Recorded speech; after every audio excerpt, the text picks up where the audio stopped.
Hello, Deborah Style here. Sometimes in life, if your spirits fall and you stumble, remember you always have friends who are special and humble. Book 17.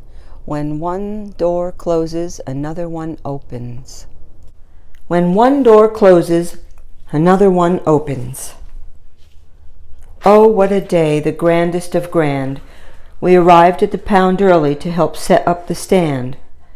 The opening ceremony was to start promptly at 9. It was only 8 o'clock, and a crowd was already forming a line. It was a beautiful spring morning. The next hour went by fast. 2 grand openings in one day. We're sure to have a blast. Todd, the manager, gave the dedication for the pound's new wing. The doors opened for adoptions. What a wonderful thing.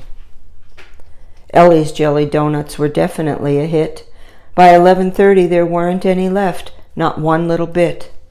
Jess and I had to leave early since Pet's Playground opened next. Kevin and Wes were already there, so we sent them a text. At noon we opened the gates and let everyone in.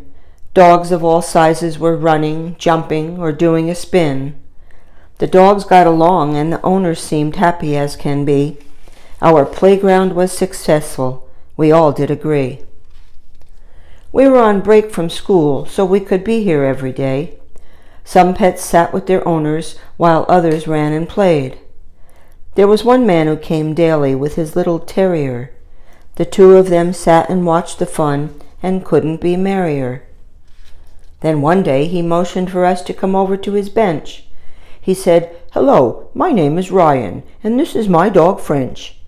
French and I took our daily walks past here when this was an empty lot. You kids have turned it into a most incredible, awesome spot. It isn't very common to find young people like you who care. I've read in the paper the things you've done. Kids like you are rare. I'm a retired hospice nurse. My wife, Debbie, is a teacher at your school. We live down the street in that brick house with the giant pool. But it's not filled with water, it's filled with sand and dirt. I rescue birds that can't fly or have been hurt. There are lots of bushes to rest in, safe from any prey, and hopefully when they get better, they can just fly away." We were interested in hearing more, but it was getting late.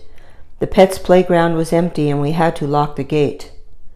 Ryan thanked us again and said they'd be back the next day.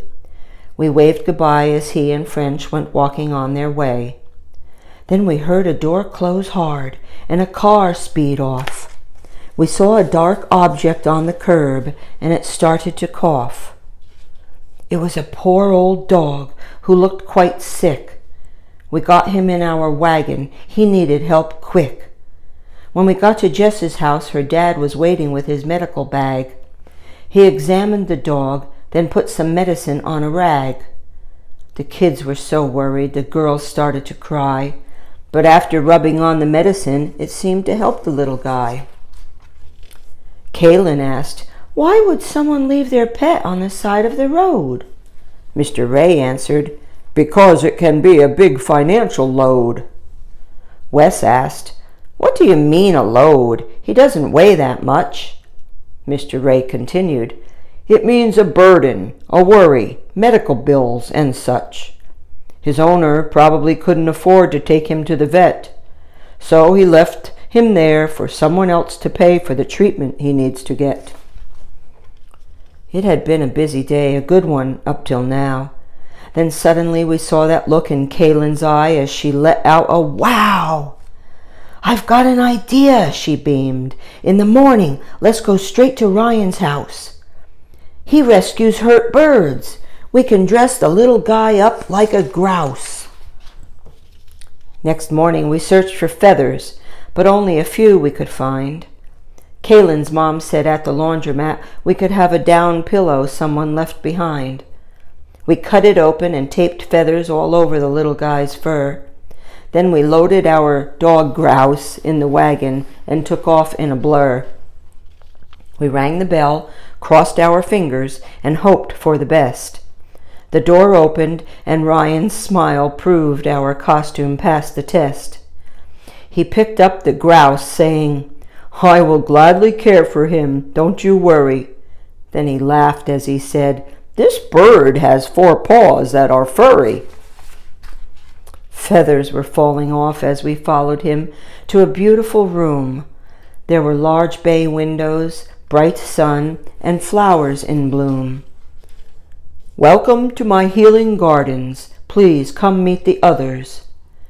There were 8 cats and 10 dogs, 2 of which were brothers.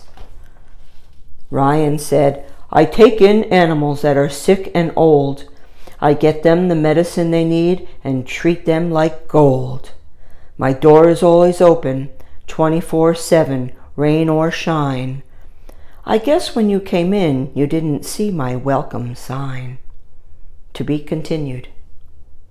Thank you very much for listening. I hope you enjoyed today's book. Please subscribe and join me tomorrow.